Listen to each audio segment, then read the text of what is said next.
Vítajte, milí diváci. Tak teraz si bližšie rozoberieme Heisenbergov princíp neurčitosti. Heisenbergov princíp neurčitosti hovorí o tom, že súčin súradnice krát hybnosti je rovný alebo väčší ako H per, kde H per rovná sa H lomeno 2 krát pi. H je Plancková konštanta 6,626 krát 10 na minus 34 joule krát sekundy.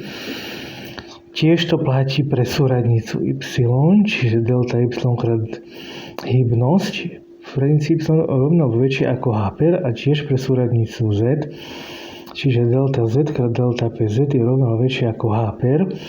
To znamená, že ak s veľkou presnosťou odmeriame súradnicu, s menšou presnosťou odmeriame hybnosť a naopak, ak s veľkou presnosťou odmeriame hybnosť, s menšou presnosťou odmeriame potom už súradnicu. Tak preto je to takto matematicky vyjadrené, že rovná ako väčšie ako H per.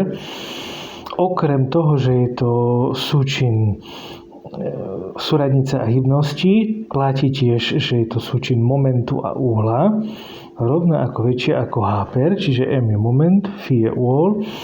A tiež to platí aj pre súčin energie a času.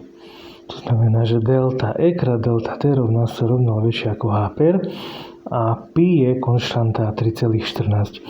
Takže o tom hovorí Heisenbergov princíp neurčitosti kvantovej mechaniky alebo Heisenbergov princíp neurčitosti kvantovej fyziky.